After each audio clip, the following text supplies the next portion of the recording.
लिख लिया है मैंने और मैंने ये लगा लिया है। तो पहले उसको चाय दे देना। Okay, we are live then. Samiksha, we are live? Yeah, I'll be just checking Facebook. Yeah. हाँ, एक बार check कर लो and then mute पे चले जाना. I'll just tell you when we're on live. I'll put Okay. Kamla ji on spotlight also. Cool. Yeah, it's all available.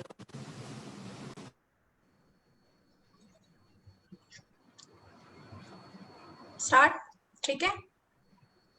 Okay. Good evening everyone. मेरा नाम जूही शर्मा है और मैं एक बहुत छोटी सी संस्था चलाती हूँ जिसका नाम है light up emotions matter foundation. मेरी संस्था हमारी संस्था बच्चों की जिंदगी में रोशनी लाने का काम करती है।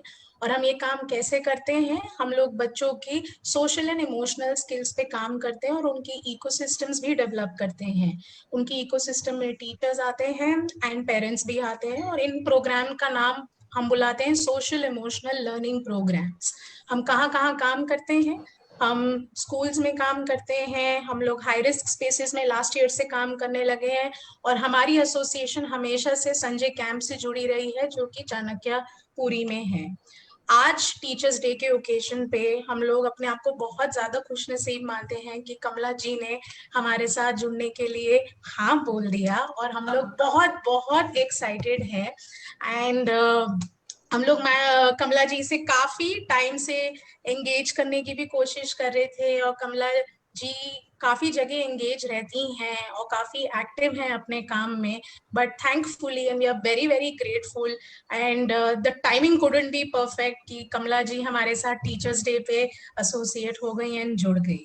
और आज कमला जी हमारे साथ बात करेंगी जेंडर आइडेंटिटीज एंड उसका role in children's education, but Kamala ji is going to challenge that, right? And एक छोटी सी मैं एक इंसिडेंट और एक अपना एक्सपीरियंस शेयर करना चाहूंगी। मुझे कुछ 8 साल हो चुके हैं ग्राउंड पे काम करते हुए, करीबन 4 साल हो चुका है लाइट अप का शुरुआत करे हुए, और मेरी जो सबसे बड़ी एक अंडरस्टैंडिंग और एक क्यूरियोसिटी फैक्टर रहा है वो अराउंड जेंडर रहा है।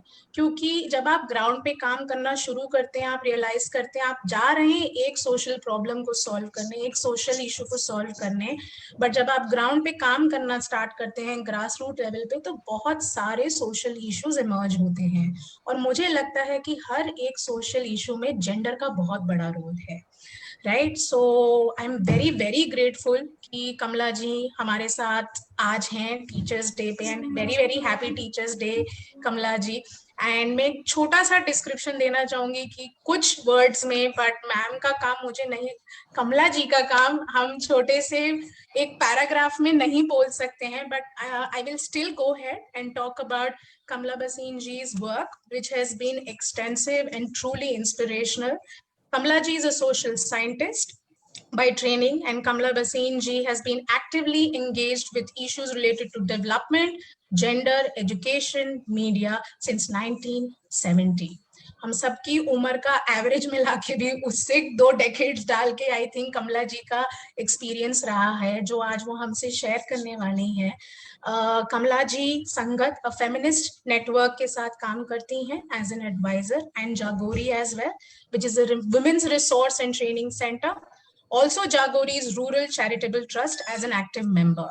She's also the South Asia coordinator of 1 Billion Rising, and I'm sure everybody is aware about that, which has been a global campaign to end violence against women and girls. She's also the co-chair of the Worldwide Network of Peace Women across the globe and member of South Asians for Human Rights, which is called SAHR. She's also been associated with UN for 27 years in the Food and Agriculture Department. And ma'am, you're truly, Kamala ji, we are truly honored that you are sharing this platform with us. And हम लोग आपसे आगे जाके भी मिलना चाहेंगे in person. बस एक ये डिजिटल स्क्रीन का जो है, अदरवाइज हम ये in person कंडक्ट करते। एंड हम लोग बहुत छोटी सी ऑर्गेनाइजेशन है, मैं बहुत ऑनेस्टली शेयर करना चाहूंगी कि ये बहुत एक बड़ी चीज है as young individuals for us to draw inspiration and learning from your work and experiences, and we truly are honoured. So over to you, Kamala ji. And before that, I just wanted to share some hygiene factors. Since we are doing this and we weren't expecting that we will be getting such amazing entries, and this is a very large scale session that we are doing, and it is online. So just to respect, I would request everybody to put their audios on mute and be very, very sure of that. And please feel free to type in your questions. We have team members who will be selecting some of the really interesting questions, which we will be taking forward at the end. But I will really, really request everyone to make sure that your audios are on mute so that it doesn't interrupt Kamala ji. And now, Kamala ji, over to you. Please go ahead. नमस्ते और सलाम। समानता जिंदाबाद, Indian constitution जिंदाबाद। और चूंकि आज teachers day है, गुरुओं का, उस्तादों का दिन है, तो अच्छे गुरु जिंदाबाद और अच्छे स्टूडेंट्स जिंदाबाद। दोस्तों, गुरुओं का हमारे जीवन में बहुत बड़ा रोल रहता है। वो अगर अच्छे हैं तो भी, और अगर खराब हैं तो ज्यादा रोल रहता है। और गुरु केवल फॉर्मल स्कूल्स और कॉलेजेस में नहीं होते, गुरु परिवारों में होते हैं, गुरु खेल के मैदानों में होते हैं। हमारे नाना नानी, दादा दादी, पिताजी माताजी, बहन भाई, और मेरी जिंदगी में तो बच्चों ने मुझे बहुत सिखाया। और मैं नहीं मानती कि आज कोई भी माँ बाप होंगे जो कम से कम ईमेल शीमेल अपने बच्चों से ना सीखते हो। तो गुरु ये नहीं है कि बड़े हैं वही गुरु है, छोटे गुरु नहीं है। और लाइट अप का काम ही सीखना सिखाना है, और बहुत ही अहम सीखना सिखाना रिलेटेड टू इमोशंस, जो कि ज्यादातर स्कूल नहीं करते। तो आप सब गुरुओं को, जितने लाइट अप से जुड़े हैं और तमाम लाइट अप के पार्टनर्स जो यहाँ आए हैं, मैं एक बात और यहाँ कहना चाहती हूँ कि जितने स्टूडेंट्स के लिए गुरु इंपॉर्टेंट होते हैं, मैं ये मानती हूं कि गुरुओं के लिए स्टूडेंट्स भी उतने ही इंपॉर्टेंट होते हैं। ये एक डायलेक्टिकल रिलेशनशिप है। जब तक अच्छे स्टूडेंट्स नहीं होंगे, गुरु एक्सेल नहीं कर सकते। जब तक अच्छे सवाल नहीं होंगे, अच्छे जवाब निकलेंगे ही नहीं। और 40-45 साल पहले मेरे एक गुरु ने मुझे एक शेर सुनाया था जो मैं आज तक याद रखती हूँ। वो था कि जो इल्म की इबारत चेले की आंख में थी, बस हम उसी को पढ़कर उस्ताद बन गए हैं।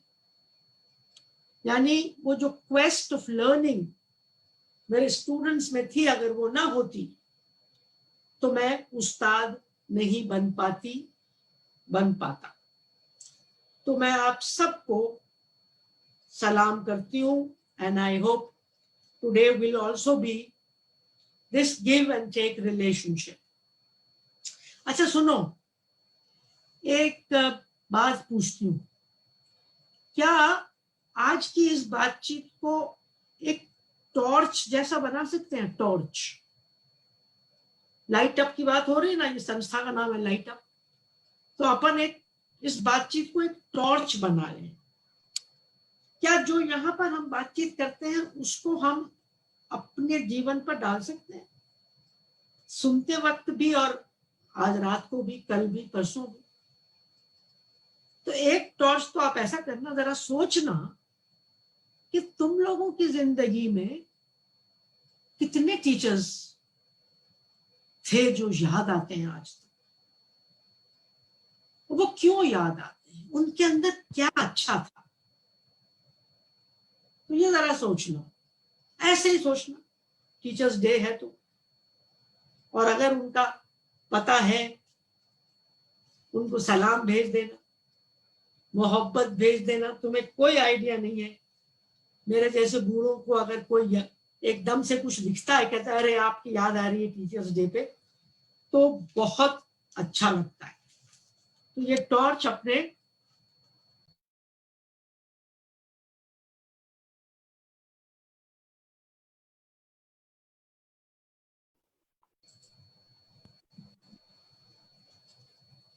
अब हम चलते हैं हमारे आज के टॉपिक पर, और टॉपिक क्या है? बच्चों की शिक्षा और जेंडर।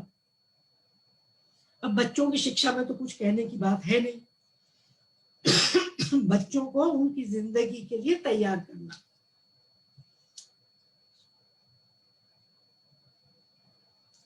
ये जेंडर क्या बवंडर है। अब मुझे पक्का मालूम है कि आप में से बहुत लोगों को मालूम है जेंडर का बवंडर, मगर I am not going to take it for granted.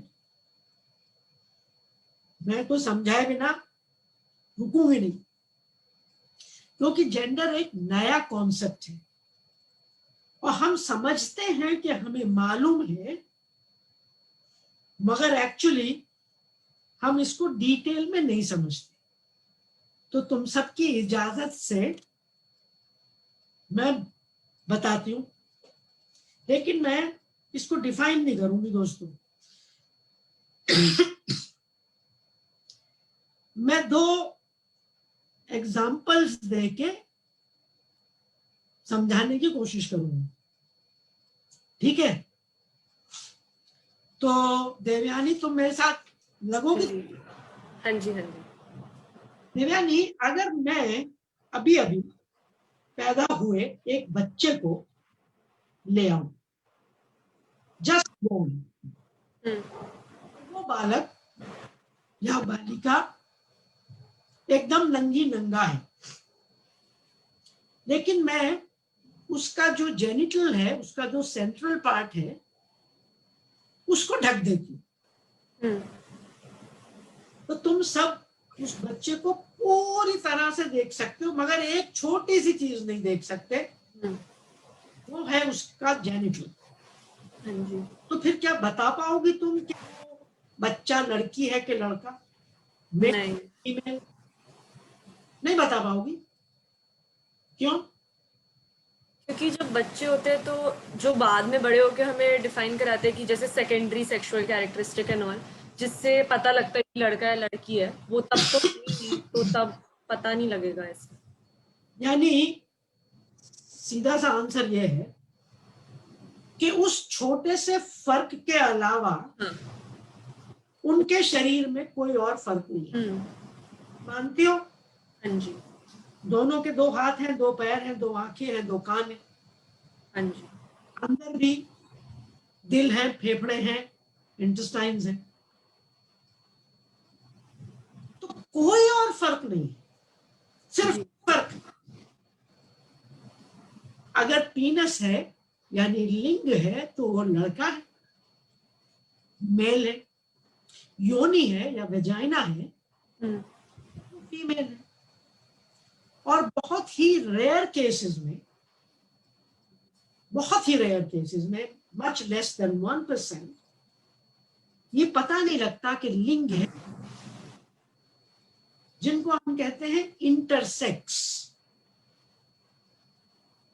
तो सिर्फ वो छोटा सा फर्क है। और याद रखना कि अगले 12-13 साल तक, 11-12-13 साल तक इनमें कोई और फर्क नहीं होगा जो दिखाई दे। ठीक है? अब 11-12 साल के बाद, 13 साल के बाद, डिपेंडिंग ऑन ईच चाइल्ड, लड़कों में क्या फर्क आएंगे देवयानी? मतलब प्यूबर्टी से उनके बॉडी हेयर ग्रोथ बोलते हैं, और उनके शोल्डर मतलब चेस्ट में और सब में डिफरेंस आता है जो बताते हैं। और फीमेल्स लड़कों में अच्छा, लड़कों में सॉरी, लड़कों में मतलब यही उनकी हाइट के बारे में बोला जाता है, ज्यादा जल्दी स्पर्ट होता है, यही सब चेंजेस होते हैं जो पता लगते हैं। मतलब 2-3 चीजें लड़कों में बदलेंगी। हाँ, 2-3 चीजें। एक तो उनकी आवाज हाँ, थोड़ी सी भारी हो जाएगी। दूसरा 13, 14, 15 में उनके चेहरे पर ज्यादा बाल आएंगे। हाँ। लेकिन एक बात, हाँ, और लड़कियों में क्या फर्क आएगा देवयानी?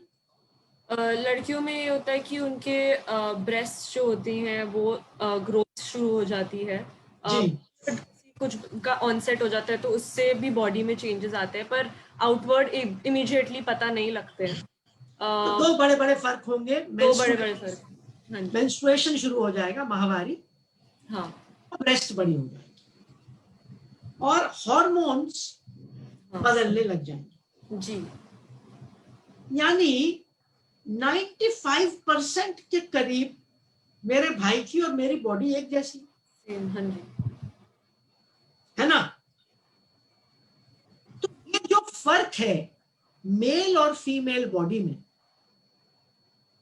ये कुदरत ने किस चीज के लिए किया है देवयानी? क्या लगता है तुम्हें इन डिटेल्स को देख के कि कुदरत ने हमें मेल फीमेल किस चीज के लिए बनाया? क्यों किया?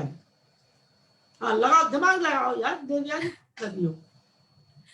मतलब जिस हिसाब से हमें बताया जाता है उस हिसाब से ऐसा लगता है कि ताकि लड़कियां रिप्रोडक्शन और वो चीजें करें और लड़के मतलब ज्यादा, बताया जाता नहीं है, हकीकत है।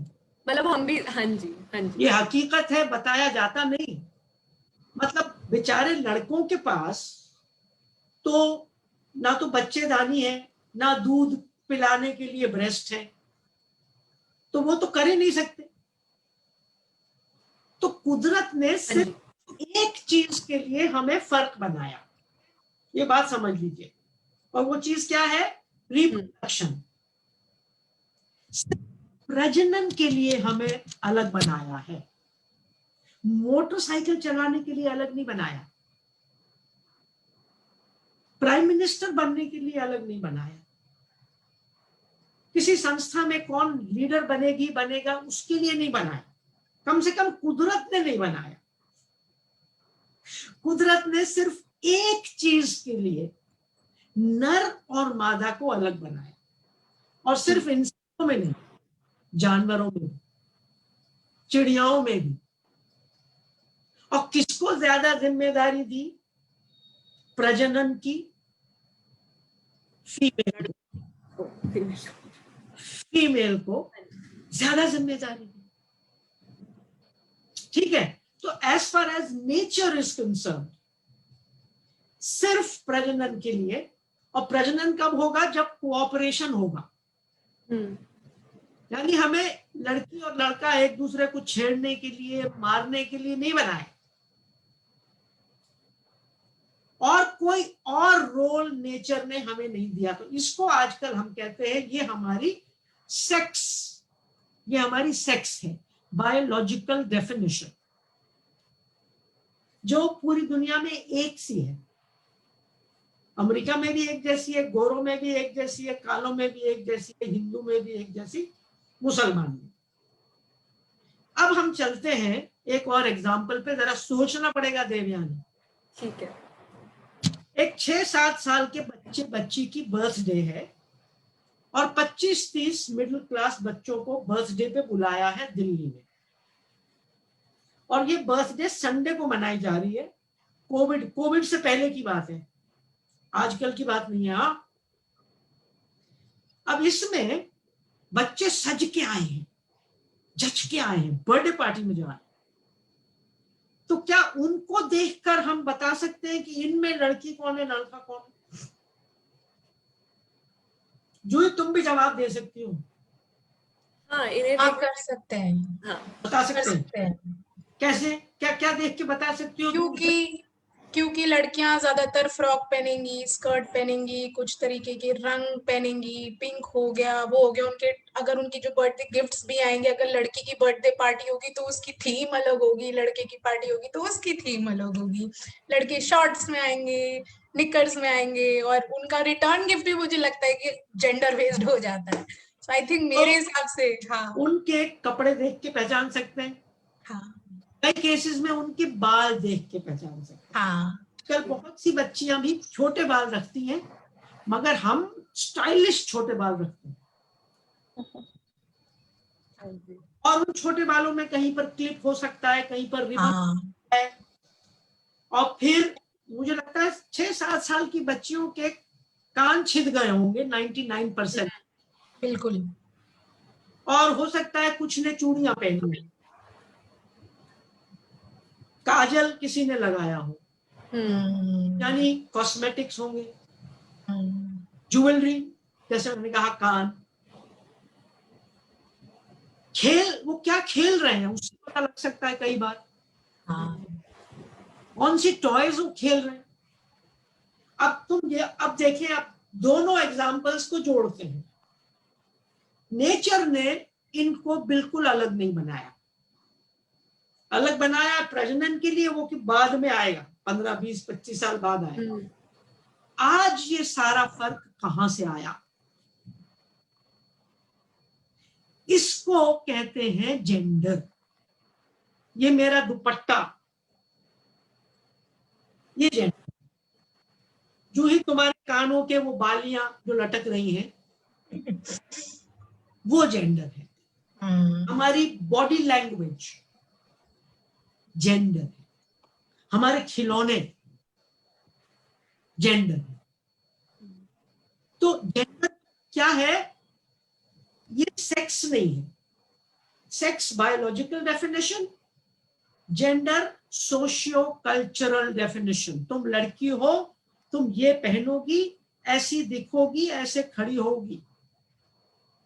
तुम लड़के हो, और ये जेंडर सिर्फ लड़कियों के बारे में नहीं है, ये बहुत जरूरी है।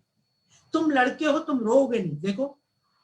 और तुम ये पिंक टी शर्ट क्यों पहन के आए हो, और तुम गुड़िया के साथ क्यों खेल रहे हो? तो जब हम सब इंसान हैं, लड़के भी लड़कियां भी, जब हमें इंसान न समझा जाए, एक पूरे इंसान को जो गुड़िया से भी खेल सकती है और क्रिकेट भी खेल सकती है,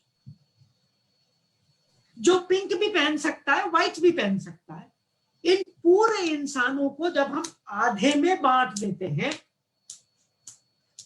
वो है gender. Gender is a social definition. किसकी? Girl and a boy, man and a woman. आधे में बांट दो। अब देखिए, पूरी दुनिया में 3.5 बिलियन मर्द हैं, लड़के हैं। टोटल पॉपुलेशन दुनिया की 7 बिलियन है। तो समाज ये सब चाहता है कि 3.5 बिलियन लोग एक जैसे बन जाएं। ये पॉसिबल है क्या? और 3.5 बिलियन औरतें एक जैसी हो जाए? अरे 2 औरतें एक जैसी नहीं है। अब आप लोग इतनी सारी मुझे दिख रही हो, no 2 of you are the same, no 2 boys are the same। मगर जेंडर छोटे छोटे बॉक्सेस बना देता है। ये लड़की का डिब्बा, ये लड़के का डिब्बा। और ये सिर्फ कपड़ों तक सीमित नहीं है, बालों तक सीमित नहीं है, ये अधिकारों में बदल जाता है। तुम पराया धन हो, तुम वारिस हो, ये घर तुम्हें मिलेगा बेटा। तुम कमाओगे, तुम्हारे लिए लड़का ढूंढेंगे। जेंडर है जो कहता है कि मुझे कितने बजे घर वापस आना होगा, मेरा भाई कितने बजे घर आ सकता है। कुछ परिवारों में, मतलब बहुत कम में नहीं, इंडिया में 46 मिलियन औरतें और लड़कियां नहीं है, जिंदा नहीं है, जेंडर के कारण मार दी गई। तो जेंडर क्या है? ऊपर से थोपी गई एक चीज है। सेक्स क्या है? कुदरत की दी चीज है जो हम नहीं बदल सकते। जेंडर समाज की दी गई चीज है जो हमें आधे में बांटती है, लड़कों को भी लड़कियों को भी। और किसी ने कहा है कि जेंडर इज अ परफॉर्मेंस। जब हम बाहर जाने लगते हैं ना, तो फिर ये कान के पहनना, फिर थोड़ी सी लिपस्टिक लगाना, थोड़ी सी हील पहनना, लड़के अपना नाटक करते हैं, हम अपना नाटक करते हैं। अब पूरा दिन मैं घूम रही थी, दुपट्टा फुपट्टा नहीं था। अब मैं जा रही हूँ, कौन सी लाइट का क्या नाम है तुम्हारा, लाइट अप, तो दुपट्टा ले लो, कमला वसीम, थोड़े बाल ठीक कर लो। तो ये नाटक है, ऊपर से थोपा हो। तो दोस्तों, छोटे छोटे डिब्बों में जब हम इंसान को घुसा देते हैं तो क्या होता है, ज्यादातर तो फिट हो जाते हैं। क्यों? क्योंकि उनके माँ बाप को देखते हैं, वो भी ऐसे ही है। स्कूल में टीचर्स को देखते हैं, वो भी ऐसे ही है। टीवी पर देखते हैं, वो भी ऐसे ही है। वो समझते हैं कि ये प्रकृति का खेल है, वी ऑल फॉलो। लेकिन कुछ लड़कियां और लड़के ये नहीं कर पाते, तो वो बेचारे क्या बन जाते हैं, ट्रांसजेंडर बन जाते हैं, और पूरी उम्र सहते हैं वो परेशानियां। उसका जिस्म लड़के का है, मगर वो लड़का बन के नहीं जीना पसंद करता। तो अगर जेंडर का डब्बा ना होता तो ट्रांसजेंडर्स की भी जरूरत ना होती। तो दोस्तों, दिस इज कॉल्ड जेंडरिंग, और इसको बाकायदा सिखाया जाता है पैदा होते ही। अब क्या है, यहां एक बात मैं कहना चाहती हूं, जरा ध्यान से सुनना। प्रकृति भेद बनाती है, नेचर मेक्स डिफरेंस। हम सब डिफरेंट हैं। पूरी दुनिया में दो जने भी एग्जैक्टली एक जैसे नहीं है, दो जनों के अंगूठे भी एग्जैक्टली एक जैसे नहीं है। प्रकृति इतनी डाइवर्सिटी बनाती। तो प्रकृति केवल भेद बनाती है, समाज क्या करता है, उस भेद को भेदभाव में बदल देता है। When difference is turned into discrimination, into ऊंच नीच। अब प्रकृति ने कभी नहीं कहा कि लड़के सुपीरियर हैं या लड़कियां सुपीरियर हैं। प्रकृति ने कभी नहीं कहा कि गोरे सुपीरियर हैं, dark people are inferior, tall men are more handsome. प्रकृति ने कभी नहीं कहा। प्रकृति ने नहीं कहा कि हाथी सुपीरियर है। प्रकृति ने कहा सब अपनी अपनी जगह है, सब फर्स्ट क्लास है। तो जितने भेदभाव बनाए, किसने बनाए, समाज में। औरत मर्द का भेद, ब्राह्मण शूद्र का भेद, हिंदू मुसलमान ईसाई बुद्ध सबका भेद, गोरे कालों का रेशियल भेद, अमीर गरीब का भेद, ये तमाम ऊंच नीच इंसानों ने बनाई। इसका क्या मतलब है कि अगर इंसान चाहे तो हम इसको बदल सकते हैं।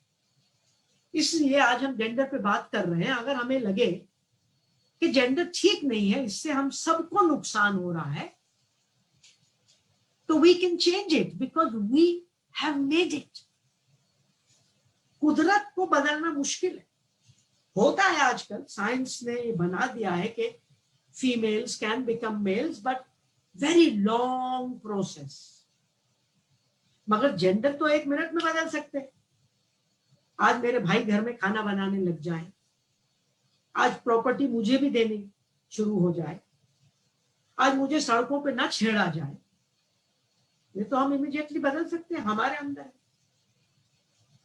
मेरा नेक्स्ट पॉइंट है दोस्तों कि actually gender is about power.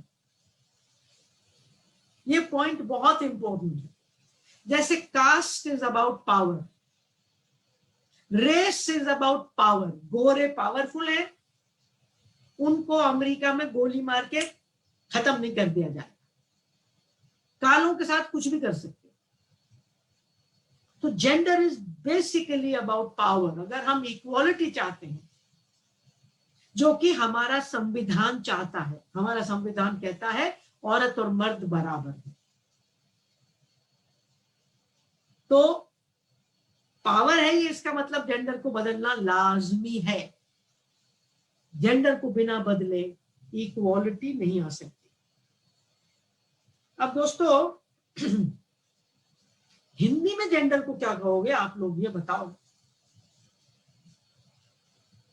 जब मैंने पहली बार ये शब्द सुना, मैं 1970 से काम कर रही थी, 86 में मैंने पहली बार जेंडर के कॉन्सेप्ट को सुना। 86 में मैंने कहा ये नई चीज आ गई, अब इसको हिंदी में क्या कहेंगे। जेंडर कह सकते हैं, जेंडर कहते रहे, लेकिन हिंदी में क्या कहेंगे। मैंने कहा कि अच्छा, हिंदी में सेक्स को क्या कहते हैं, लिंग कहते हैं। जेंडर को हिंदी में क्या कहते हैं, लिंग ही कहते हैं, स्त्रीलिंग पुल्लिंग। और पीनस को भी, फैलस को भी लिंग कहते हैं, जैसे शिवलिंग। तो आप इसको, जेंडर को लिंग तो नहीं कह सकते, क्योंकि सेक्स भी लिंग है, तो जेंडर भी लिंग हो गया, तो फिर तो बात ही खत्म हो गई। क्योंकि जेंडर का कॉन्सेप्ट क्यों आया, इसको सेक्स से अलग करने के लिए, और आपने हिंदी में दोनों को लिंक करके सत्यानाश कर दिया। तो बहुत सोचा, बहुत सोचा। तो 86-87 में मैंने कहा कि हम दो शब्द हमारे पास नहीं है, तो हम क्यों ढूंढें दो शब्द। वी विल क्वालिफाई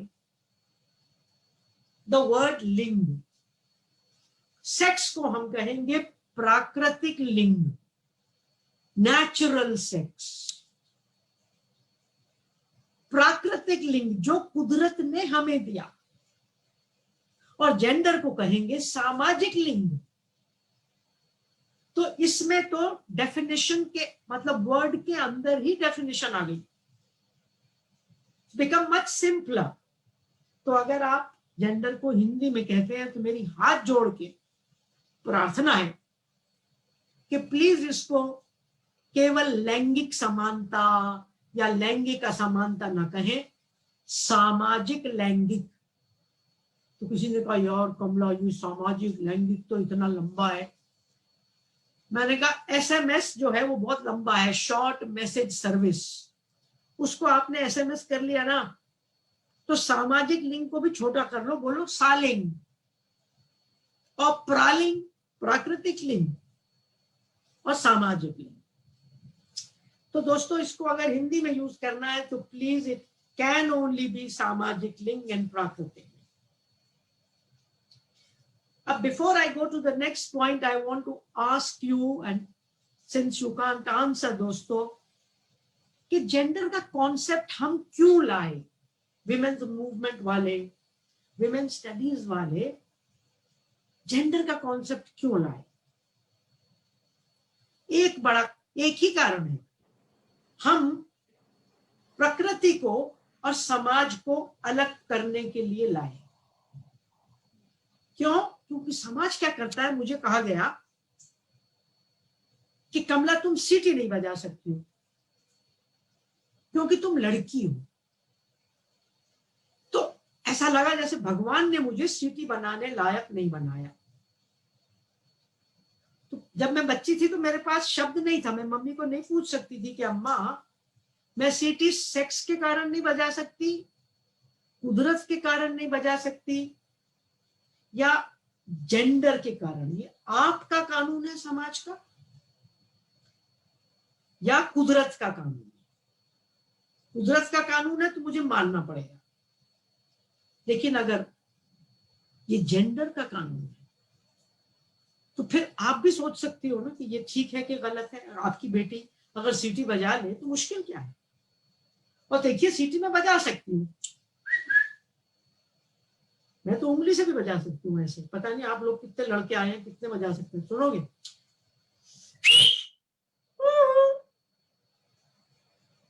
तो ये जेंडर है ना, क्योंकि सीटी उंगली से बजती है, उंगलियां मेरे पास भी है। मोटरसाइकिल हाथ और पैर से चलती है, वो मेरे पास भी है। खाना हाथ से बनता है, वो मेरे भाई के पास भी है। बच्चे का टट्टी पेशाब साफ करना हाथ से होता है, वो मेरा पार्टनर भी कर सकते हैं। तो जेंडर को लाया गया,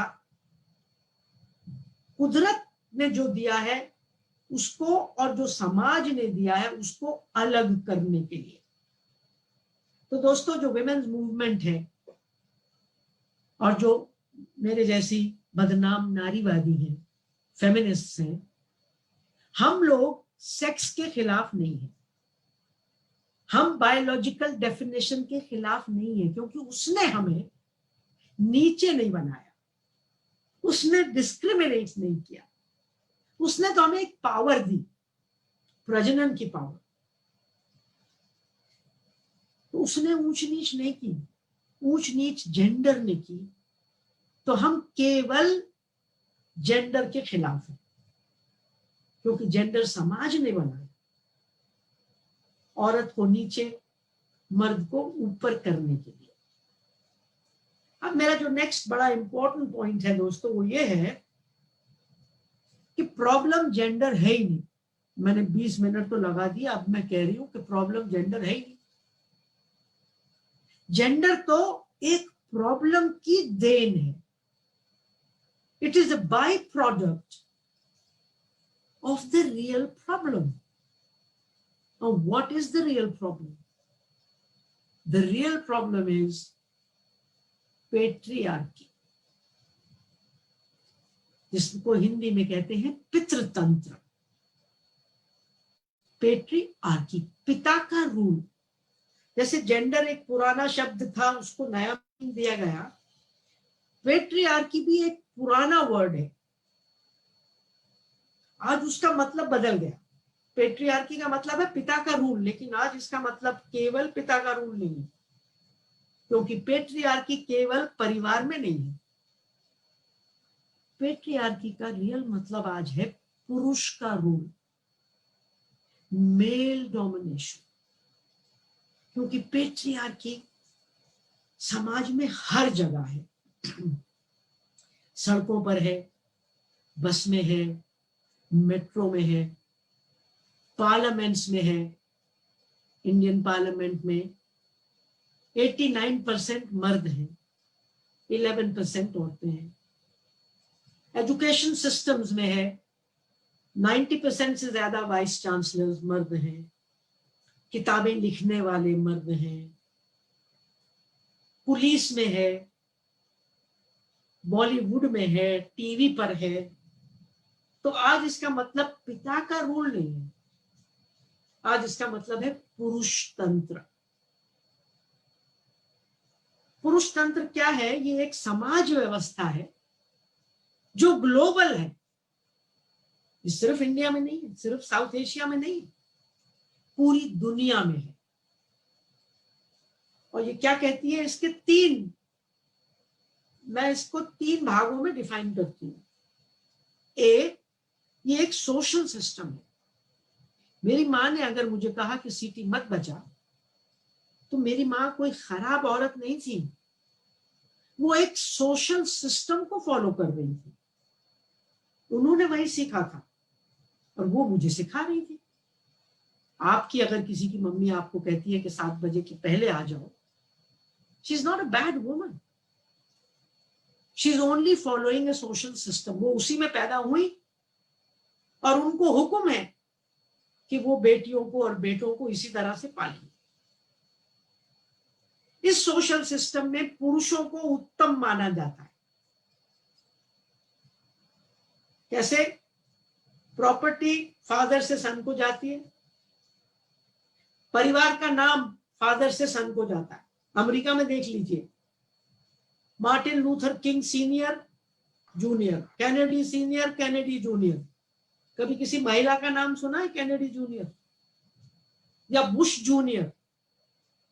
नहीं सुना, क्योंकि वो तो पराया धन थी। वहां भी पराया धन है, वहां भी बुश की बेटी कहां जाएगी? किसी को नहीं मालूम। तो पेट्रियार्की सोशल सिस्टम है जिसमें पुरुषों को उत्तम माना जाता है, सुपीरियर है। जैसे कास्ट में ब्राह्मणों को उत्तम माना जाता है, जैसे रेस में गोरों को उत्तम माना जाता है, क्लास में कैपिटलिस्ट को उत्तम माना जाता है, ऐसे ही पेट्रियार्की में पुरुष को उत्तम माना जाता है। और पेट्रियार्की में 3 चीजों पर पुरुषों का अधिक अधिकार होता है, resources, decision making and ideology. वो तय करते हैं क्या सही है क्या गलत है, कानून कौन से बनेंगे, धर्मों में भी, पार्लियामेंट में भी, सड़कों पर भी। ये पेट्रियार्की है और ये दुनिया के सब देश मानते हैं। इसके रूप अलग अलग हो सकते हैं। अमेरिका में इसका रूप अलग हो सकता है, स्कैंडिनेविया में फर्क हो सकता है, नॉर्थ इंडिया में फर्क हो सकता है, मेरे भाई के घर में फर्क हो सकता है, मेरे घर में फर्क हो सकता है। और दोस्तों पेट्रियार्की के 2 बड़े पार्ट हैं। एक तो है स्ट्रक्चर, प्रॉपर्टी किसके नाम है, बैंक अकाउंट किसके नाम है, कार की रजिस्ट्रेशन किसके नाम है, प्रॉपर्टी किससे किसको जाएगी, घर में पहले खाना किसको मिलता है। स्ट्रक्चर जो आंखों से देखा जा सके, सड़कों पर डर कर कौन चलता है, निडर कौन चलता है, स्ट्रक्चर। दूसरी चीज है आइडियोलॉजी, जो फैलाई जाती है गानों के माध्यम से, प्रोवर्ब्स के माध्यम से, टीवी प्रोग्राम्स, बॉलीवुड, हॉलीवुड के माध्यम से, किताबों के माध्यम से। मम्मी घर पर खाना पकाती है, पापा नौकरी पर जाते हैं। तो अगर बदलाव हमको लाना है तो दोनों में बदलाव लाना पड़ेगा। বসো না বসো না ওখানে বসো तो So सोच everyone, please request you to yourself on mute, guys. सोचने को भी बदला जाना पड़ेगा, किताबों को बदलना पड़ेगा, गानों को बदलना पड़ेगा, टीवी प्रोग्राम्स को बदलना पड़ेगा, जो ये फैलाते हैं कि औरत तो सिर्फ जिस्म है, हमारी सिर्फ बॉडी है, अगर हम गोरे नहीं हैं तो हम बेकार हैं। ये है पेट्रियार्की। दोस्तों पेट्रियार्की हर इंस्टीट्यूशन में है, फैमिली में बहुत है। और अब आप वो टॉर्च को जरा काम में लेना, आपके परिवार में, फैमिली में है क्या, कहां कहां देखने को मिलती है, किस किस चीज में। मम्मी के पास प्रॉपर्टी है उनके नाम पर, मम्मी का अपना नाम है या उन्होंने शादी के बाद बदल दिया था, खाना किसको बेटर पहले मिलता है, क्या पढ़ाई पर बराबर ध्यान दोनों की दिया जाता है, कुछ घरों में क्या बराबर खाना दिया जाता है, क्या माहवारी पर उसको इम्प्योर कहा जाता है, अपवित्र कहा जाता है। जरा सोचना, टॉर्च चलाना, पुरुष भी और महिलाएं भी। दोस्तों अगर पेट्रियार्की है तो महिलाओं पर हिंसा होगी ही। Violence against women is a structural part of patriarchy. बिना वायलेंस के पेट्रियार्की नहीं चल सकती। कोई भी अनजस्ट सिस्टम बिना वायलेंस के या थ्रेट ऑफ वायलेंस के नहीं चल सकता। आपने सुना कि मैं 1 बिलियन राइजिंग की साउथ एशिया कोऑर्डिनेटर हूं। 1 बिलियन का क्या मतलब?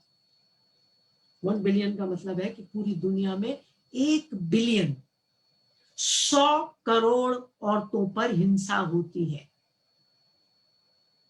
कोविड-19 ने कुछ मिलियन लोगों को पकड़ लिया, केवल कुछ मिलियन। हम 1000 मिलियन औरतों पर हिंसा होती है। पेट्रियार्की, कास्ट जो है, ये बड़े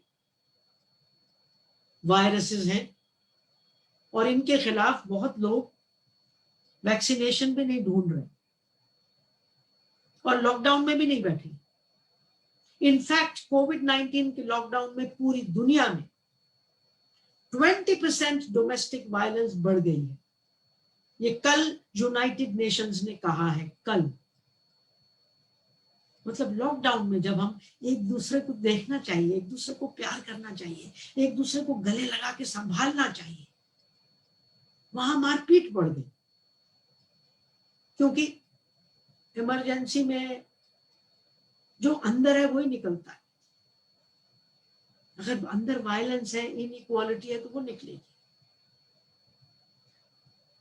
तो दोस्तों, पेट्रियार्की बदलती रहती है। बहुत सी पेट्रियार्कल चीजें कम हो गई हमारे देश में।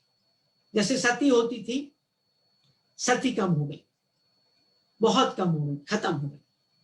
लड़कियों को पढ़ने नहीं दिया, भेजा जाता था, वो कम हो गया, पढ़ने जाती है।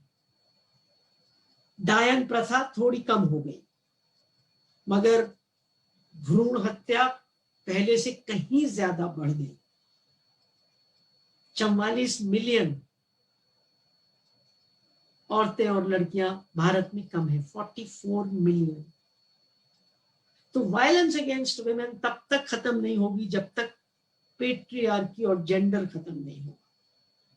और यहां दोस्तों, मैं एक बहुत इंपॉर्टेंट बात कहना चाहती हूं कि हालांकि इसका नाम है पुरुष तंत्र, मगर इसका मतलब ये नहीं है कि औरतें पेट्रियार्कल नहीं होती।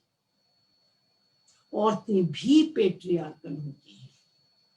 कई बार हम औरतें ज्यादा पेट्रियार्कल होती हैं क्योंकि हम कम पढ़ी लिखी होती हैं, हम धर्म कर्म में ज्यादा फंसी हुई होती हैं, हमने दुनिया कम देखी होती है, या हमारे अंदर पावर ही नहीं होती पेट्रियार्की के खिलाफ बोलने की।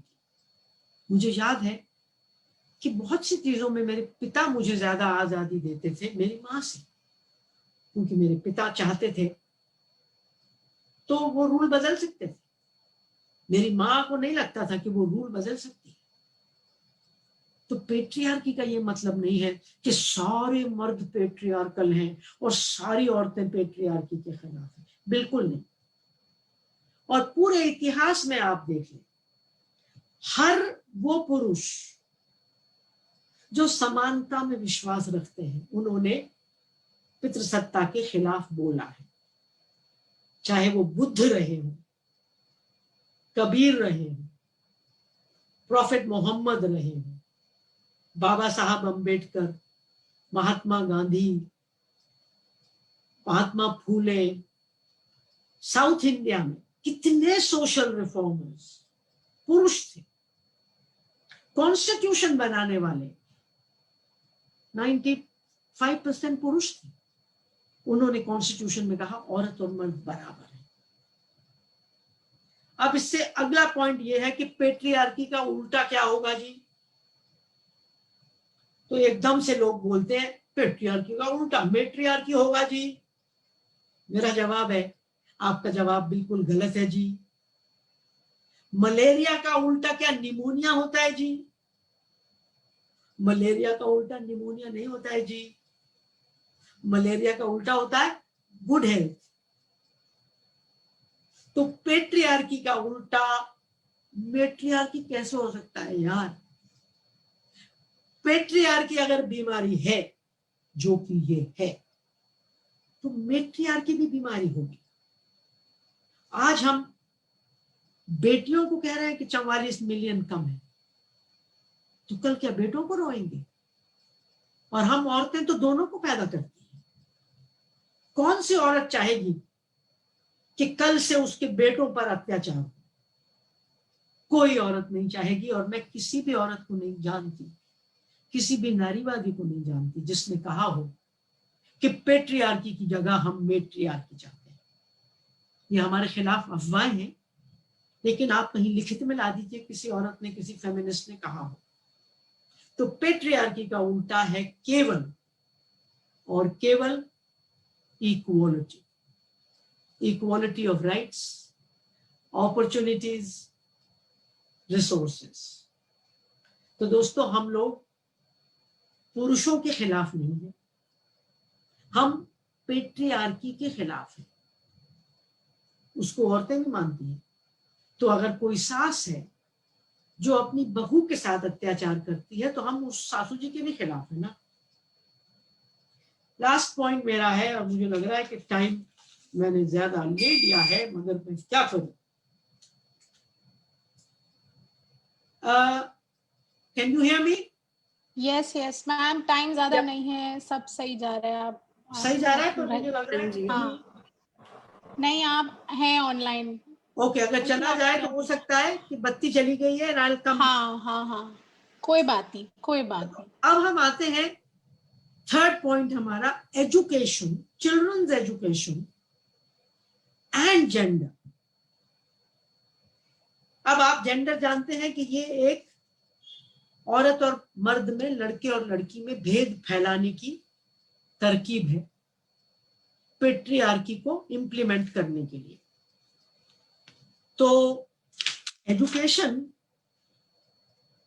को तो इसको दूर करना चाहिए था ना, पेट्रियार्की से लड़ना चाहिए था ना। लड़ा क्या एजुकेशन ने लड़ाई की क्या पेट्रियार्की से? नहीं की दोस्तों। इनफैक्ट किसी भी सोशल सिस्टम ने पेट्रियार्की के खिलाफ लड़ाई नहीं की। सिर्फ फेमिनिस्ट्स ने, सिर्फ विमेन्स मूवमेंट ने एज ए मूवमेंट पेट्रियार्की के खिलाफ लड़ाई की, as a movement. Gandhi ji बोले, लेकिन उन्होंने महिलाओं को इसके खिलाफ तैयार नहीं किया। एज ए सिस्टम केवल महिला आंदोलन ने किया।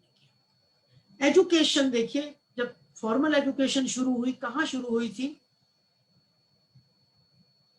रिलीजियस स्कूल्स में, मदरसों में, इस्लाम के मदरसों में, हिंदू आश्रमों में, बुद्धिस्ट विहारों में और क्रिश्चियन सेमिनरीज में। इन चारों जगह औरतें तो अलाउड ही नहीं थी। हालांकि बुद्धा ने, जब औरतों ने मांग की 2500 साल पहले, तो अलाउड किया, मगर बहुत कम संख्या में औरतें आती थी। तो औरतों को तो शिक्षा में आने ही नहीं दिया।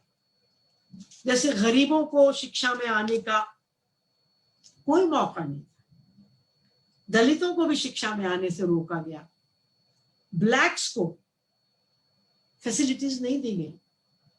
तो फॉर्मल एजुकेशन में बराबरी की जगह गैर बराबरी आई, औरतों को पीछे धकेला गया। मेरा भाई अच्छे स्कूल गया, मुझे कहा गया नहीं तू लड़की है, तू अच्छे स्कूल नहीं जाएगी। मैं अगर अपनी कहानी बताऊं, मेरे पिताजी डॉक्टरी पढ़े, मेडिकल, उनकी 7 बहनें थी, किसी ने भी स्कूल एजुकेशन खत्म नहीं की थी। वो परिवार जो बेटे को डॉक्टर बना रहे हैं, बेटियों को स्कूल भी पूरा नहीं करवा रहे। तो अपनी टॉर्च को आप जरा अपने घर पे मारिएगा, देखिएगा अपनी लास्ट जनरेशन में क्या था, वो क्या था। तो दोस्तों मैंने सोचा कि शायद ये जो इनइक्वालिटी है वो शायद रिलीजियस स्कूलों में हुई होगी। कुछ साल पहले मैं एक पेपर लिख रही थी विमेन एंड एजुकेशन पर, तो मैंने गूगल किया तो मैंने पाया कि हार्वर्ड यूनिवर्सिटी ने लड़कों को एडमिशन देने के 235 साल के बाद लड़कियों को एडमिशन दिया। 235 इयर्स। कैम्ब्रिज और ऑक्सफोर्ड वो ज्यादा कंजर्वेटिव, 260-65 साल के बाद। तो इतना गैप है मर्दों की एजुकेशन में और औरतों की एजुकेशन।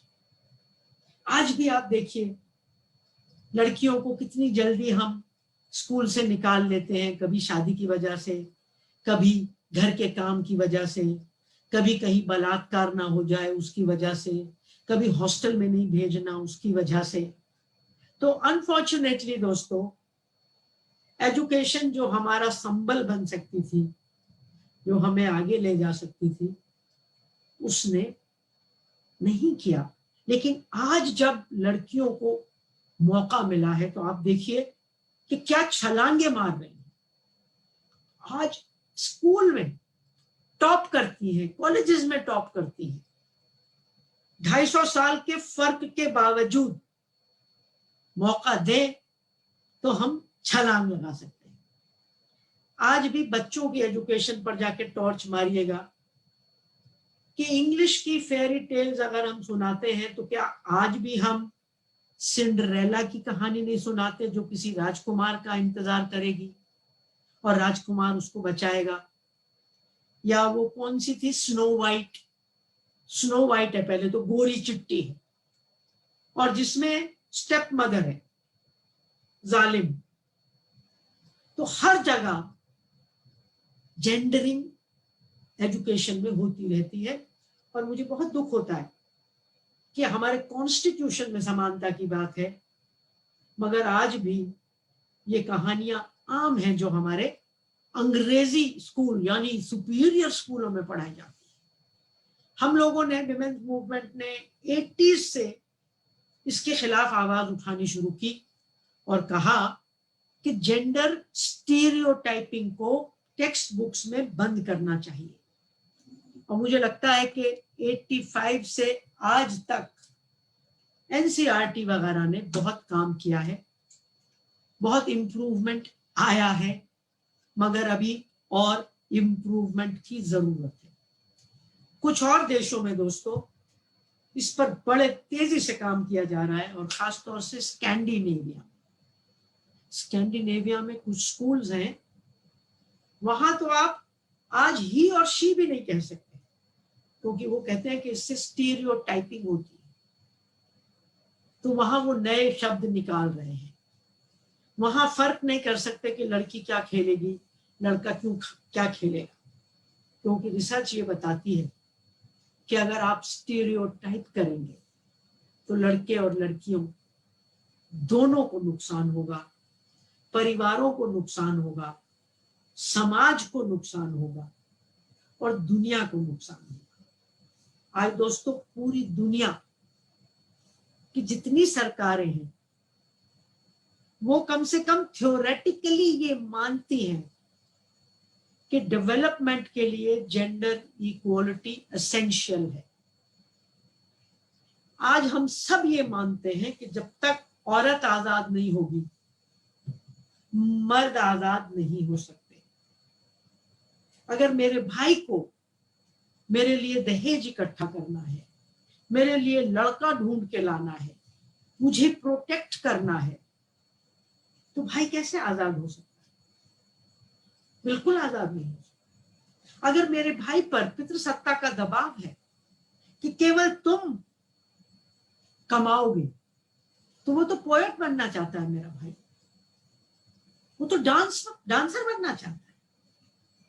वो डांसर तब तक नहीं बन सकता जब तक मैं खड़ी होकर अपने पिता से ना कहूं कि पिताजी मेरे भाई को डांसर बनने दीजिए, मैं आपका काम संभालूंगी, मैं आपका बिजनेस संभालूंगी। मेरा भाई बाहर जाना चाहता है तो मैं भाई को कह सकूं कि भाई तू जा बाहर, मैं बूढ़े माँ बाप को संभालूं। और भाई कहे कि बहन तू पराया धन नहीं है, तू हमारा धन है, तो मैं पिताजी की प्रॉपर्टी लेके भागूंगा, तुझे थोड़ा सा दहेज देके और पूरी प्रॉपर्टी लेके नहीं भागूंगा। प्रॉपर्टी हम दोनों की होगी, जिम्मेदारियां भी हम दोनों की होंगी। तो हमें इस तरह की एजुकेशन करनी है, जेंडरिंग को हमें हटाना है, हमें ह्यूमनिंग करनी है, सबको इंसान बनाना है। मेल फीमेल को इंसान बनाए, लड़की और लड़का नहीं, औरत और मर्द नहीं। हिंदू और मुसलमान नहीं, इंसान बने। इंसान कौन है दोस्तों? जिसकी पूरी दुनिया है।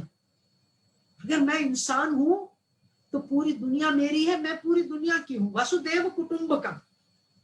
मगर अगर मैं हिंदू हूं तो 80% दुनिया मेरे से बाहर चली गई। अगर मैं इंडियन हूं तो 80% दुनिया से मैं अलग हूं। तो मैं ये मानती हूं कि हमारी एजुकेशन को हमें इंसान बनाना चाहिए। इंसानियत ही हमारा धर्म होना चाहिए। और एजुकेशन में जो आप लोग काम कर रहे हैं, इमोशंस में आप देखेंगे कि जेंडर कितना बुरा रोल अदा करता है, कैसे बांध देता है इमोशंस। लड़के अगर रो नहीं पाते तो इमोशंस को समझेंगे कैसे? इमोशनल इंटेलिजेंस उनमें आएगी कैसे?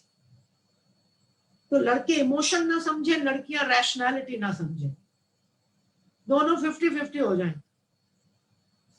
तो दोस्तों, जेंडर हमारा बनाया है, हम इसे बदल सकते हैं।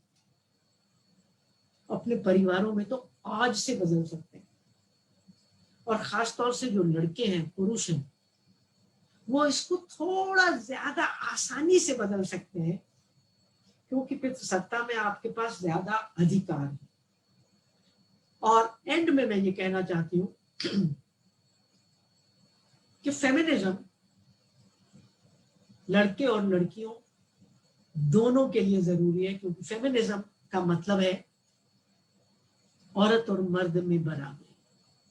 फेमिनिज्म का मतलब है इंडियन कॉन्स्टिट्यूशन को इंप्लीमेंट करना। पेट्रियार्की इंडियन कॉन्स्टिट्यूशन के खिलाफ है, कास्ट सिस्टम इंडियन कॉन्स्टिट्यूशन के खिलाफ है। तो आखिर में दोस्तों, मैं कहना चाहती हूं कि 3-4 चीजें हम लोग कर सकते हैं पेट्रियार्की को थोड़ा और तेजी से चैलेंज करने के लिए। एक, सोच को बदलें। हम कौन से गाने गाते हैं, कौन से जोक सुनाते हैं, कौन सी फिल्में देखकर खुश होते हैं, कौन से कॉस्मेटिक्स के पीछे भागते हैं। वायलेंस ना हम सहें, ना कोई और सहे तो उसको सहने दें, इसके खिलाफ लड़े। दूसरा, घर का काम हो सबका काम, माँ का ही क्यों लेते नाम, घर का काम है सबका काम। और मैं ये इसलिए नहीं कह रही दोस्तों कि औरतों का काम बचाना, मैं इससे बहुत इंपॉर्टेंट रीजन के लिए कहती हूं कि घर का काम लड़कों और मर्दों का भी होना चाहिए।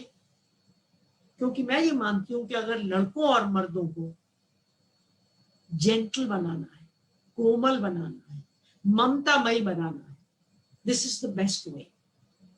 Bringing up children, looking after old people, looking after sick people. औरत और मर्द जब ये काम दोनों करेंगे, दोनों ममतामयी बनेंगे। और दोस्तों, बेटियों को प्रॉपर्टी का हक है। आज बेटियां ले प्रॉपर्टी का हक। भाई, फेमिनिस्ट भाई, समानता वाले भाई, मोहब्बत वाले भाई देखें कि उनकी बहन को भी प्रॉपर्टी मिल रही है, वो इकोनॉमिकली डिपेंडेंट नहीं है।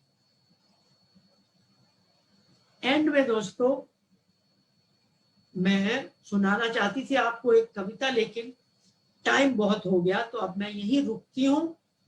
बाद में अगर मुझे टाइम देंगे तो मैं अपनी पोएम जो इसको जोड़ेगी, जेंडर और एजुकेशन को, वो सुना दूंगी। मैं अभी बंद करती हूँ और आपको बताती हूँ कि मेरे लिए बहुत मुश्किल होता है आप लोगों को बिना देखे बोलना। आपकी आंखें तो मुझे दिखती नहीं है, आपकी बॉडी लैंग्वेज दिखती नहीं है, मगर फिर भी कोशिश की है मैंने। उम्मीद है आप बोर नहीं हुए होंगे। Thank you very much.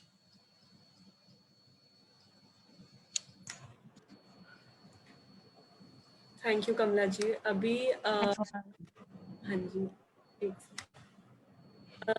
हम क्वेश्चंस बहुत सारे आए हैं। हाय हाय हाय। बहुत सारे फेसबुक पे भी और जूम पे भी। तो प्रिया ने नोट डाउन किया है, मैंने फेसबुक से किए हैं, तो हम लोग शुरू करें फिर उनको पुट फॉरवर्ड करना। अगर नाम भी बताती जाओ और अगर ग्रुप्स में हो सवाल। ठीक है। Anyway go on. Priya can start. ठीक है। हाँ जी, ठीक है, स्टार्ट। सो कमला मैम, कमला जी, बहुत क्वेश्चन आए हैं हमारे ये पास लोग एंड बहुत एक रिपीट जो हो रहा है बोले। हाँ जी, चलो repeat हो रहा है, आई कांट सी। वो है कि लाइक आपको मेरी आवाज आ रही है? हाँ आवाज तो आ रही है, तुम दिख नहीं रही हो। मेरा नेट हो रहा है। हाँ बोलो बोलो, नेवर माइंड, आगे चलो। हाँ जी, तो बहुत सवाल पूछा है ये। खुशी ने बोला था ये सवाल पहले कि हम, जैसे आपने बात करी कि लोग के कपड़े देखकर जो पहने हैं, जो एक्सेसरीज पहने हैं, उसको देखकर हम इंडिविजुअल का जेंडर समझते हैं। बट उसने पुट फॉरवर्ड कराया आजकल लड़के भी साड़ी पहनते हैं, ड्रेसेस पहनते हैं, लड़कियां भी पैंट्स पहनती हैं जो आपकी टिपिकल जेंडर क्लोथ होते हैं। को हम जेंडर किस तरह से समझेंगे इसे, लाइक सवाल ये है कि उस पार्टी की बात मैंने पूछी और ये जवाब मुझे देवयानी ने दिया कि वो तो आज भी खुशी, ये सच बात है कि शायद 0.5%, 1% लड़के साड़ियां पहनते हैं और जो पहनते हैं उनसे पूछो कि उनकी क्या हालत बनाई जाती है। Not even 1%, and they would be called transgender. But today in a Delhi middle class family, आप बर्थडे पे देख लें तो मैं कहूंगी कि 95% बच्चे उसी स्टीरियोटिपिकल तरीके से तैयार होकर आएंगे। एक चीज जो मुझे बचपन में बहुत दुख देती थी कि लड़कों के कपड़ों में हमेशा जेब होते हैं, लड़कियों के कपड़े में कभी जेब ही नहीं होता। यानी हमारे हाथ कभी फ्री नहीं होते, कभी रुमाल है तो कभी पैसा है तो कभी पेन है। लड़कों के हाथ हमेशा फ्री होते हैं। What independence. सो ये बिल्कुल सही है कि एक्सेप्शंस हर जगह होते हैं और आज भी एक्सेप्शंस हैं कि घर पर, और हमने बहुत सारी बातें कही थी, उनको देखकर, बॉडी लैंग्वेज को देखकर, फिर उनके राइट्स क्या हैं, कितने बजे वापस आना है, उनको क्या कहा जाता है, वगैरह।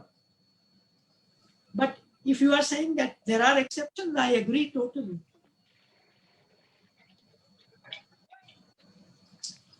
What?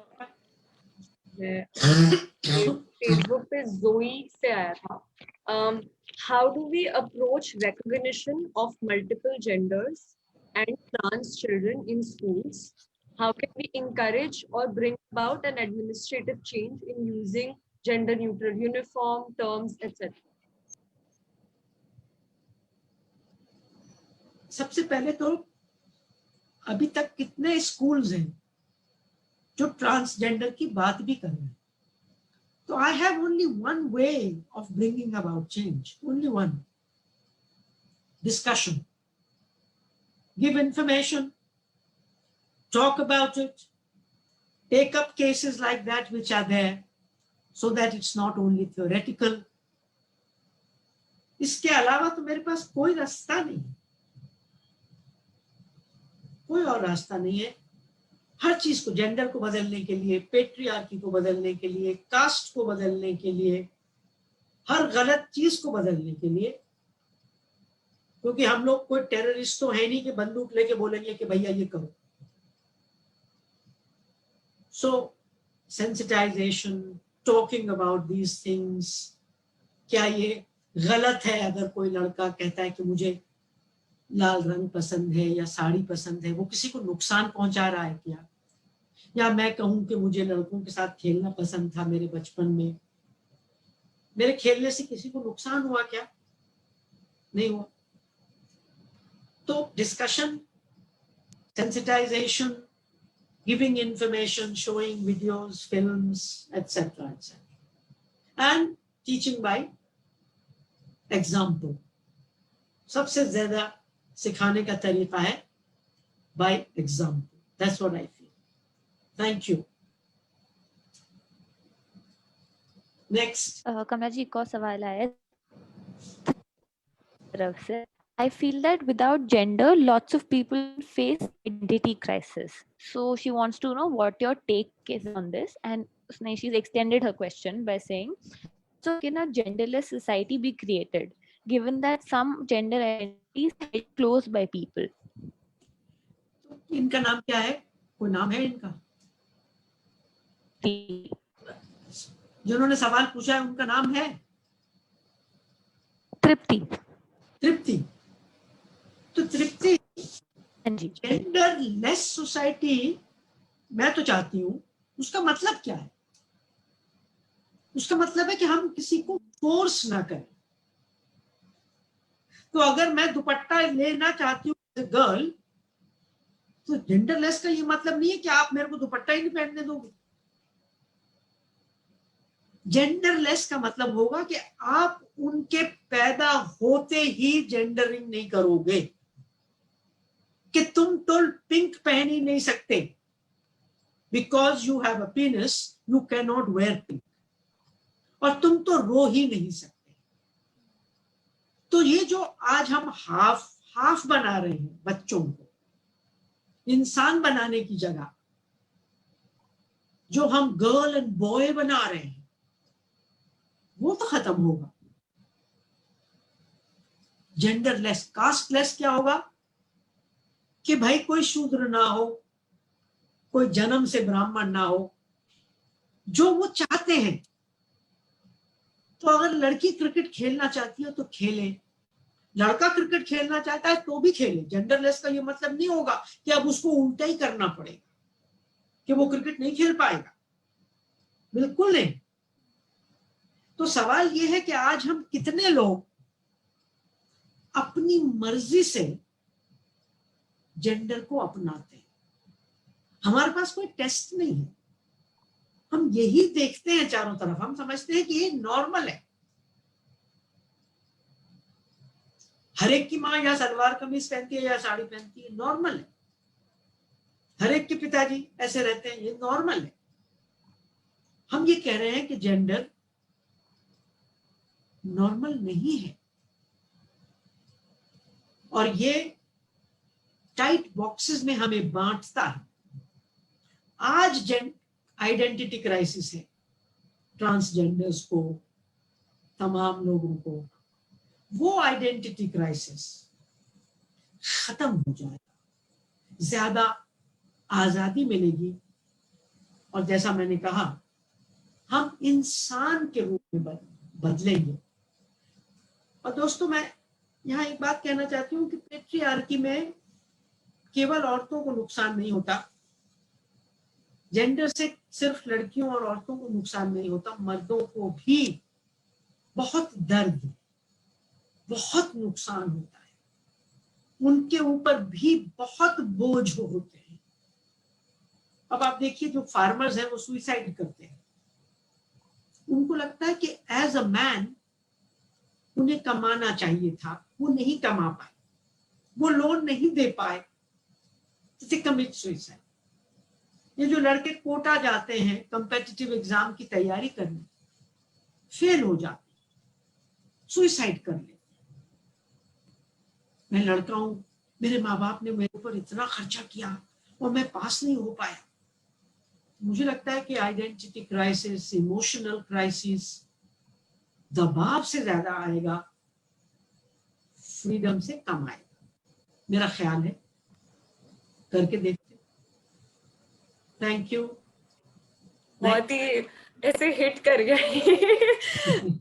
न्यू तरीके से आपने पुट किया, क्योंकि मैंने सुना है ये बहुत लोगों का होता है कि जेंडरलेस होगा तो और कंफ्यूजन होगा और प्रॉब्लम होगा. उसी में एक और क्वेश्चन आया है जो काफी इंटरेस्टिंग है. हेमलता से आया है ये. What is Kamala ma'am's opinion, उन्होंने लिखा है. Hemlata. On gendered politics in colleges and universities. What is gendered politics? I don't know what she means. तो इसको छोड़ना पड़ेगा because we can't have so much time. मतलब gendered politics तो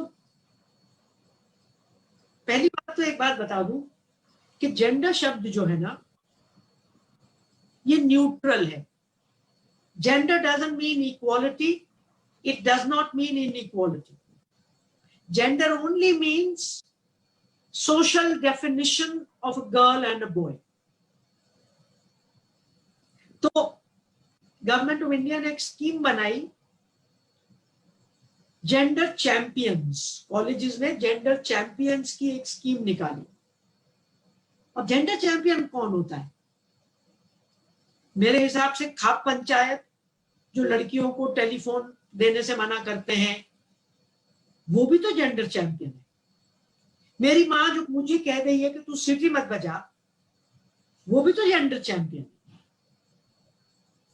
तो मैंने कई बार कॉलेजेस से कहा है कि प्लीज मिनिस्ट्री को लिखें कि हमारा नाम बदल दीजिए, हमें कहिए जेंडर इक्वालिटी चैंपियन. फेमिनिस्ट है जेंडर इक्वालिटी चैंपियन. पेट्रियार्कल लोग हैं जेंडर इनइक्वालिटी चैंपियन. तो यूनिवर्सिटीज में दोनों तरह की पॉलिटिक्स चल रही है, जेंडर इक्वालिटी की भी, जेंडर इनइक्वालिटी की. अब जैसे सेक्सुअल हैरेसमेंट के खिलाफ जो पॉलिसीज कॉलेजेस में यूनिवर्सिटी में चल रही है वो जेंडर इक्वालिटी वाली है. ये gender equality champion gender equality के लिए है. मगर कॉलेजेस में, स्कूलों में जो छेड़खानी होती है, स्कूलों में भी बच्चे हैरेसमेंट करते हैं. स्कूलों में भी रेप्स हमने सुने हैं by teachers, by class fellows. तो दोनों तरह की जेंडर पॉलिटिक्स चल रही है. अब देखना यह है कि क्या जेंडर इक्वालिटी वाली पॉलिटिक्स जीतेगी. क्या उससे जीतना चाहिए क्योंकि वो प्रो इंडियन कॉन्स्टिट्यूशन है. हमारी सरकार भी कहती है बेटी बचाओ बेटी पढ़ाओ. वो जेंडर इक्वालिटी पॉलिटिक्स है. और आपको और मुझे भी रोज डिसाइड करना पड़ेगा कि हम जेंडर इक्वालिटी चैंपियन है या जेंडर इनइक्वालिटी चैंपियन है. बातों में नहीं, बिहेवियर में, एक्शन में. क्योंकि बात तो हम कुछ भी कर लें. और एक बात मैं और कह दूं कि जेंडर पर काम करना आसान नहीं है. मैं 50 साल से जेंडर को सीख रही हूं, पढ़ रही हूं. मैं जेंडर की परमानेंट स्टूडेंट हूं. आज भी मैं जेंडर में फेल होती हूं. आज भी मेरे मुंह से कुछ ऐसा निकल जाता है जो मुझे लगता है कि यार कमला वसीम, तेरा तो अभी तक पेट्रियार्की गई नहीं है तेरे दिमाग से. जैसे मैं किसी लड़की को प्यार करती हूँ तो उसको कहूंगी बेटा जरा ये कर दो. बेटी को बेटा क्यों कह रही हूं मैं? और मैंने आज तक किसी बेटे को बेटी नहीं कहा. बेटी को बेटा कहना कॉम्प्लीमेंट है. इसका मतलब बेटी कमतर है. मैं आज भी ये गलती करती हूँ. तो जेंडर इक्वालिटी का या फेमिनिस्ट होने का ये मतलब नहीं है कि हम परफेक्ट हो गए. फेमिनिस्ट होने का सिर्फ मतलब ये है कि हमने बराबरी की तरफ जाना शुरू कर दिया है. हमने इक्वालिटी का सफर शुरू कर दिया है. और 50 साल में मैं तो अभी तक मंजिल पर नहीं पहुंची हूं, मगर मैं लगी हुई हूं. ना भी पहुंचू कोई बात नहीं. आई एम एंजॉयिंग द सफर. मुझे तो सफर में ही मजा आ रहा है. Thank you.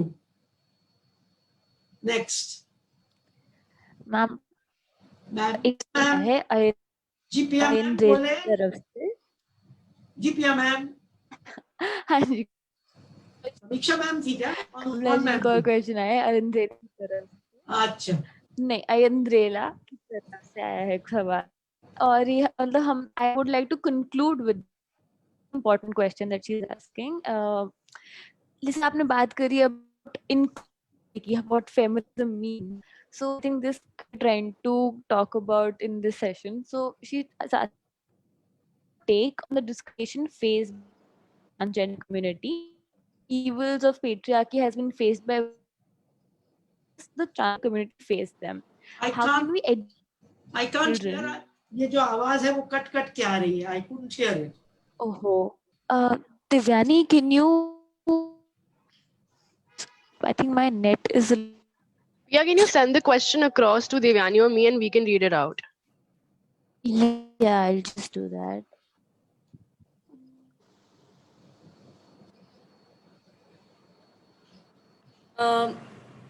Okay. मैं as it is पढ़ रही हूँ. I just had one question as to what is your take on the discrimination faced by the transgender community. I mean, as much as women have suffered the evils of patriarchy all this while, so has the transgender community.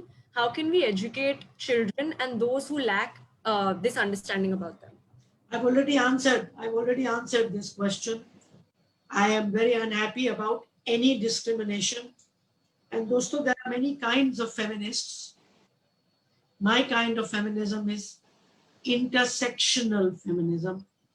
We feel कि जितने hierarchical social systems हैं वो एक दूसरे से जुड़े हुए हैं. Caste, class, race, patriarchy, ये तमाम heteronormativity, ये तमाम एक दूसरे से जुड़े हुए हैं.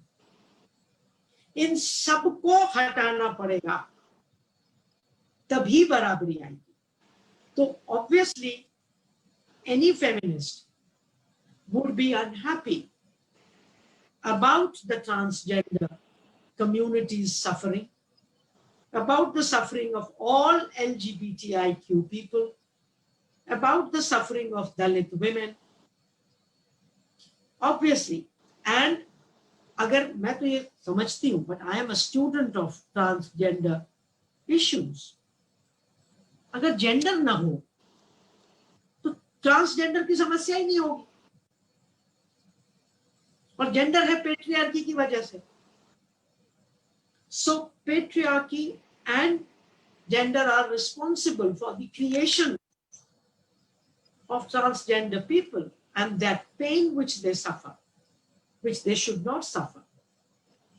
So I'm with them, I support them, I'm learning about them. I don't know enough about it because these are all very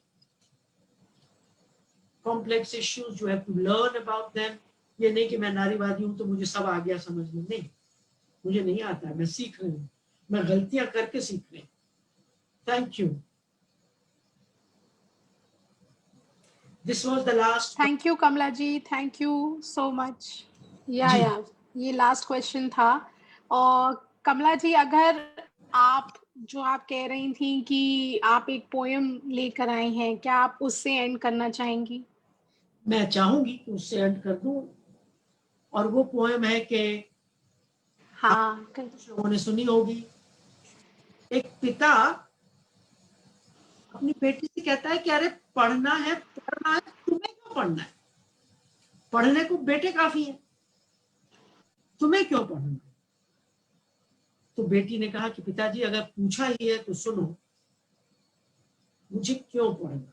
Now this I believe is feminist education, what this woman will say. This I believe should be all education which questions everything. तो सुनिए, तो वो कहती है कि जब पूछा ही है तो सुनो, मुझे क्यों पढ़ना है, क्योंकि मैं लड़की हूं, मुझे पढ़ना है. यानी अगर मैं लड़का होती तो शायद न पढ़ती. पढ़ने की मुझे मनाही है, सो पढ़ना है. मुझ में भी तरुणाई है, सो पढ़ना है. सपनों ने ली अंगड़ाई है, सो पढ़ना है। और कुछ करने की मन में आई है, सो पढ़ना है। क्योंकि मैं लड़की हूं, मुझे पढ़ना है। मुझे दर दर नहीं भटकना है, सो पढ़ना है। मुझे अपने पांवों चलना है, सो पढ़ना है। मुझे अपने डर से लड़ना है, सो पढ़ना है। मुझे अपना आप ही घड़ना है, सो पढ़ना है। क्योंकि मैं लड़की हूं, मुझे पढ़ना है। कई जोर जुल्म को समझना है, सो पढ़ना है। कई कानूनों को परखना है, सो पढ़ना है। मुझे नए धर्मों को रचना है, सो पढ़ना है। मुझे सब कुछ ही तो बदलना है, सो पढ़ना है। क्योंकि मैं लड़की हूं, मुझे पढ़ना है। एंड फाइनली शी सेज, हर ज्ञानी से बतियाना है, सो पढ़ना है।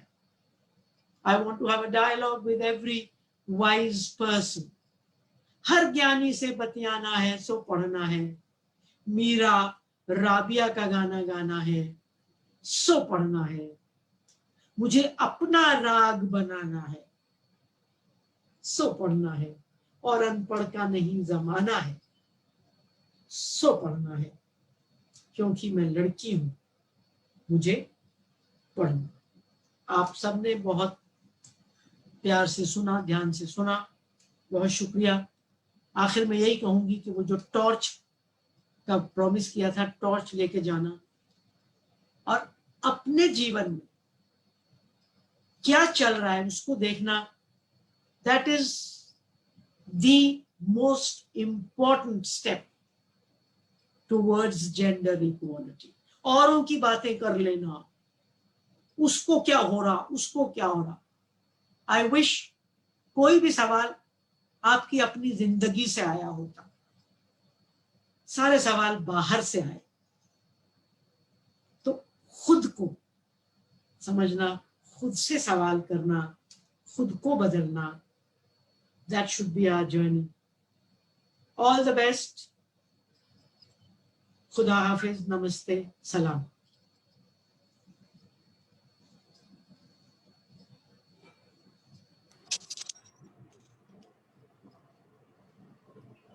जाऊं मैं? Thank you. वहां पे कुछ फिगर आउट हो रहा है मधु आंटी के साथ, उन्हें अभी अभी हम आपको ऐसे चली जाओ। नहीं, बस मधु नहीं, आंटी वो अपना I am mic so sorry Kamala ji, मैं बहुत बहुत माफी चाहती हूँ। मेरे घर में इंटरनेट ड्रॉप करा जा रहा है। हम 3 कमरों में या 3 अलग कंप्यूटर्स पे सब लोग बैठ के अपना अपना मीटिंग कर रहे हैं। तो मैं आपको उधर सुन रही थी और ड्रॉप हो रहा था। तो फिर मैंने जूही से बोला, भाई मैं तुम्हारे वाले सिस्टम से मैं बात कर लेती हूँ। ये टेक्नोलॉजी मुझे लगता है मेरी उम्र में मैं तो अपने आप को डायनासोर ही समझती हूँ टेक्नोलॉजी के मामले में। जैसे आप बोल रही थी ना कि अगर आप मेरे सामने हो तब मुझे मजा आता है, क्योंकि आई थिंक मैं भी एक टीचर रह चुकी हूँ, तो मेरे सामने हो तो मुझे ज्यादा मजा आता है। बहरहाल आपका टॉक सुन के तो मुझे बहुत ही अच्छा लगा। मैंने आपको बहुत पहले भी एक बार सत्यमेव जयते में सुना था, और आपकी एक बात जो मेरे जहन में तब से है वो आज तक है। जब आपने ये बोला था कि आपके लिए जो जेंडर है वो इसलिए नहीं है कि हमको अब पहले तो आदमी लोग हमारे ऊपर पावर यूज करते थे और अब हमें उनके ऊपर पावर यूज करना है। जो आपने आज भी बताया कि आपके लिए जेंडर जो है उसका मतलब जो हमारी फेमिनिज्म की लड़ाई है वो पावर की नहीं है, वो इक्वालिटी की है। तो उसमें ये मुझे आज तक याद है जो मैंने आपका एक तब सुना था। और तब मैं कहती हूँ कि अगर हम एक जान को क्रिएट करने में को एग्जिस्ट कर सकते हैं, मतलब को वर्क कर सकते हैं, तो फिर पूरी जिंदगी को एग्जिस्ट क्यों नहीं कर सकते, यू नो। एंड जब आपने विसल बजाई तो मुझे बहुत एक अपना किस्सा याद आ गया। सब लड़कियां मुझे हमेशा कहती हैं कि आंटी आपके पास बहुत किस्से होते हैं।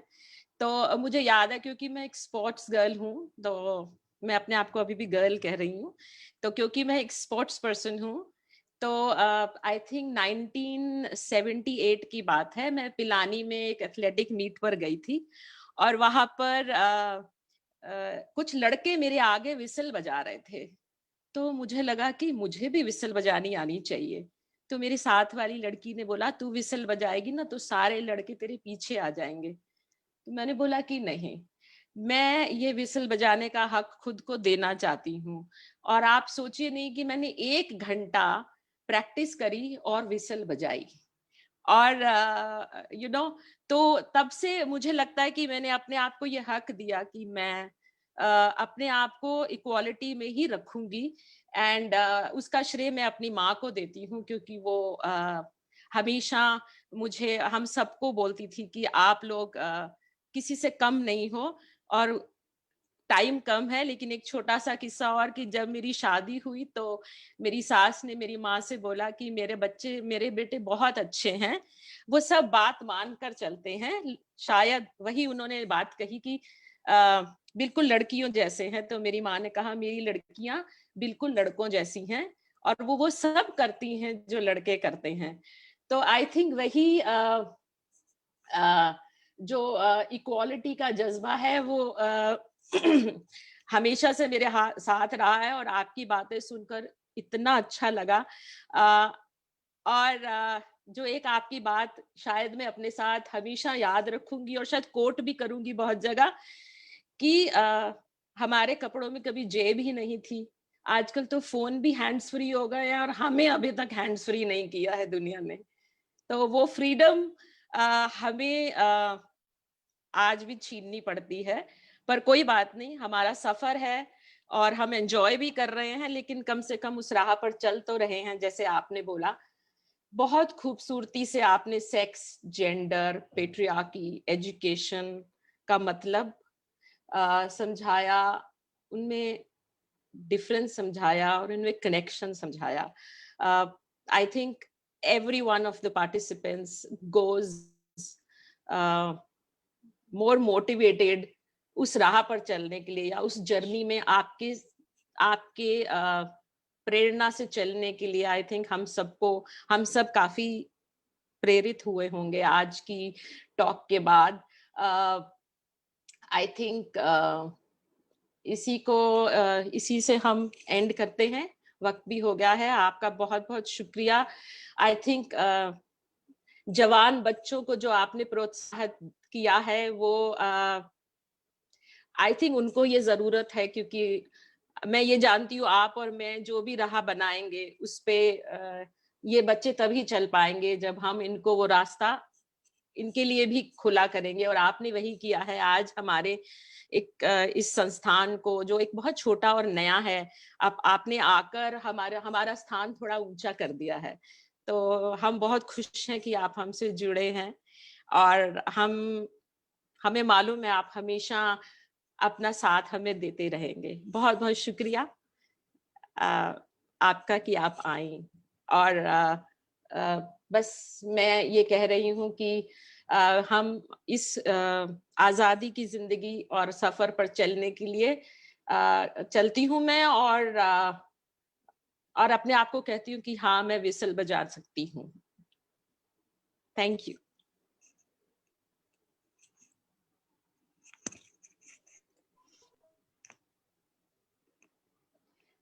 Ma'am, you are muted. Sorry, Kamala ji आप म्यूट हैं। चली गई? आई थिंक चली गई हैं। हाँ जी।